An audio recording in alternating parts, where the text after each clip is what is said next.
बिस्मिल्लाहिर्रहमानिर्रहीम। अस्सलामु अलैकुम वरहमतुल्लाहि वबरकातुहू। व्यूअर्स, आज हम ये प्रूव करने जा रहे हैं कि डिस्क्रीट मीट्रिक स्पेस में ओपन स्फीयर का रेडियस 1 से बड़ा ले लिया जाए तो वो ओपन स्फीयर पूरी की पूरी मीट्रिक स्पेस बन जाती है। ये बेसिकली हमारे उस थ्योरम की दूसरी एक्सट्रीम है जो हमने पिछले लेक्चर में प्रूव किया था। वो मैं आपको याद कराता चलूँ, वो क्या था कि अगर डिस्क्रीट मीट्रिक स्पेस में ओपन स्फीयर का रेडियस 1 या 1 से छोटा लिया जाए तो उस ओपन स्फीयर में सिर्फ एक ही पॉइंट आता है जो कि ओपन स्फीयर का सेंटर है। तो ये दूसरी एक्सट्रीम देख लें कि अगर हम 1 से बड़ा लेंगे तो फिर पूरी की पूरी स्पेस जो है वो ओपन स्फीयर बन जाती है। यानी पिछला थ्योरम हमारा ये था कि अगर रेडियस 1 या 1 से छोटा लिया जाए डिस्क्रीट मीट्रिक स्पेस में तो ओपन स्फीयर के सेंटर के अलावा कुछ नहीं आता। अब ये जो दूसरी एक्सट्रीम है वो ये है जो हम आज प्रूव करेंगे कि अगर ओपन स्फीयर का रेडियस 1 से बड़ा ले लिया जाए तो डिस्क्रीट मीट्रिक स्पेस में फिर वो ओपन स्फीयर पूरी की पूरी मीट्रिक स्पेस बन जाती है। तो देखते हैं कि इसके प्रूफ्स के क्या स्टेप्स होंगे। Metric spaces book to follow.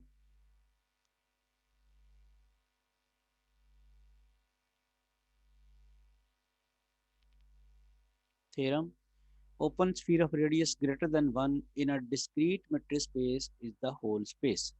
metric space discrete metric space में अगर ओपन स्फीयर का रेडियस 1 से बड़ा ले लिया जाए तो फिर ओपन स्फीयर पूरी की पूरी मेट्रिक स्पेस बन जाती है। अब देखते हैं कैसे ये बनती है। हमने पहले डिस्क्रीट मेट्रिक स्पेस सपोज कर ली। Let X D not be a discrete metric space. Let R greater than 1 and consider the open sphere S R X naught. चूंकि हम बात कर रहे हैं ऐसे रेडियस की जो 1 से बड़ा हो तो ये हमने सपोज कर लिया ये R radius greater than 1। Next we have to show that this open sphere is the whole space. आपको याद होगा ओपन स्फीयर की डेफिनेशन क्या है। ओपन स्फीयर की डेफिनेशन बेसिकली एक सेट ही है जिसमें मीट्रिक स्पेस के कौन से पॉइंट्स आते हैं जिनके डिस्टेंसेस ओपन स्फीयर के सेंटर से लिए जाएं तो वो ओपन स्फीयर के रेडियस से छोटे हों। तो ये ओपन यानी ओपन स्फीयर जो है बेसिकली वो एक सेट ही है और मीट्रिक स्पेस भी एक सेट है। अब हमने साबित ये करना है कि ओपन स्फीयर जो है मीट्रिक स्पेस के बराबर है। उसके लिए जब दो सेट्स को अपने आपने इक्वल साबित करना होता है तो दोनों को एक दूसरे का सबसेट साबित करते हैं। ओपन स्फीयर की डेफिनेशन के मुताबिक ओपन स्फीयर पहले से ही कैपिटल एक्स का सबसेट है क्योंकि ओपन स्फीयर में कैपिटल एक्स के ही वो पॉइंट्स आते हैं जिनके ओपन स्फीयर के सेंटर से डिस्टेंसेस लिए जाएं तो वो लेस देन रेडियस हों। लिहाजा ओपन स्फीयर जो है ये वाली जो ओपन स्फीयर है ये तो ऑलरेडी कैपिटल एक्स का सबसेट है। तो हमें अब यानी ये जो ओपन स्फीयर ये वाली है ये कैपिटल एक्स का सबसेट है by definition of the open sphere. अब हमें सिर्फ एक ही काम करना है, कैपिटल एक्स को इस ओपन स्फीयर का सबसेट साबित करना है। और किस कैपिटल एक्स चूंकि सेट है तो ओपन स्फीयर भी सेट है। तो कैपिटल एक्स एक सेट को दूसरे सेट का सबसेट साबित करने के लिए क्या स्टेप्स होते हैं कि उसका कोई पॉइंट लेते हैं, फर्जी पॉइंट, आर्बिट्री पॉइंट, और जिस सेट का उसको सबसेट साबित करना होता है उस पॉइंट को उसमें पहुंचाते हैं। तो फिर हम कंक्लूड कर लेते हैं कि ये सारे के सारे पॉइंट्स इसके उसमें मौजूद हैं तो ये उसका सबसेट है। अब वर्किंग देख लेते हैं। We have to show that this open sphere is the whole space. क्या किया, कैपिटल एक्स का हमने कोई पॉइंट लिया। Let x belong to X be an arbitrary point of X such that, और ये पॉइंट आपने ले लिया एक्स नॉट से डिफरेंट। क्या करना क्या है, आपने कैपिटल एक्स को सबसेट साबित करना ओपन स्फीयर का। आप इसका कोई पॉइंट लेते हैं और वो पॉइंट आप ना लें जो कि ओपन स्फीयर में पहले से मौजूद है, और ओपन स्फीयर में पहले से मौजूद पॉइंट तो उसका सेंटर लाजमी होता है। इसलिए आपने ये सपोज कर लिया कि कैपिटल एक्स का एक पॉइंट मैं ले रहा हूँ स्मॉल एक्स जो कि एक्स नॉट के इक्वल नहीं है। फिर D not x x not 1 के बराबर आ जाएगा। ये कैसे आ जाएगा, चूंकि ये दोनों पॉइंट्स आपस में इक्वल नहीं है। आपने कहा है एक्स एक्स नॉट के इक्वल नहीं है। तो आपको डिस्क्रीट मीट्रिक स्पेस की डेफिनेशन अगर याद हो, मैं लिख देता हूँ यहाँ पे कि जब दो पॉइंट्स इक्वल नहीं होते तो उनके दरमियान डिस्टेंस जो है वो 1 के इक्वल होता है। इसलिए चूंकि यहाँ एक्स और एक्स नॉट इक्वल नहीं है, ये आप क्राइटेरिया यहाँ से मिल रहा है ये कंडीशन यहाँ से मिल रही है जो हमने यहाँ एज्यूम किया। एक्स एक्स नॉट के इक्वल नहीं है, लिहाजा डी एक्स नॉट 1 के इक्वल हो जाएगा इस डेफिनेशन के मुताबिक। डी नॉट एक्स वाई चूँकि 1 है, अगर x is not equal to y तो हमारे पास डी नॉट एक्स नॉट 1 के इक्वल हो जाएगा। होपफुली समझ आ गया। Open sphere of radius 1, radius greater than 1 in a discrete metric space is the whole space, वो हम प्रूव करने जा रहे हैं। उसके लिए पहला स्टेप हमने क्या किया, डिस्क्रीट मीट्रिक स्पेस ली, चूँकि उसने कहा रेडियस ग्रेटर देन 1 है और ग्रेटर देन 1 लिया, और अब कैपिटल एक्स को सबसेट साबित करना जा रहे हैं ओपन स्फीयर का।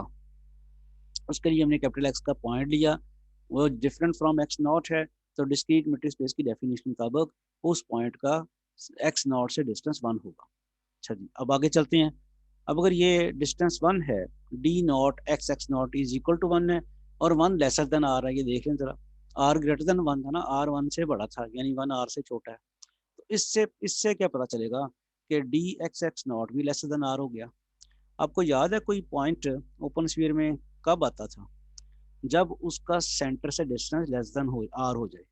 तो जब आप ये देख रहे हैं कि एक्स नॉट का डिस्टेंस अगर लिया जाए और लेस देन आर है, तो फिर एक्स लाजमी तौर पे इस ओपन स्फीयर का पॉइंट बन जाएगा। यही क्राइटेरिया था, ओपन स्फीयर की डेफिनेशन यही थी कि उसके सेंटर का डिस्टेंस लिया जाए उस पॉइंट से, वो लेस देन रेडियस हो तो वो पॉइंट ओपन स्फीयर में आ जाएगा। चूंकि d not x not less than R है, लिहाजा ये पॉइंट इमीडिएटली ओपन स्फीयर में आ जाएगा। ओपन स्फीयर में आ गया। ये पॉइंट किसका था, ये पॉइंट कैपिटल एक्स का आर्बिट्ररी पॉइंट है। हमने यहाँ पे क्या कंक्लूड किया है कि ये कैपिटल एक्स का एक आर्बिट्ररी पॉइंट है, और ये स्टेप्स करके हमने पहुंचा दिया ओपन स्फीयर में।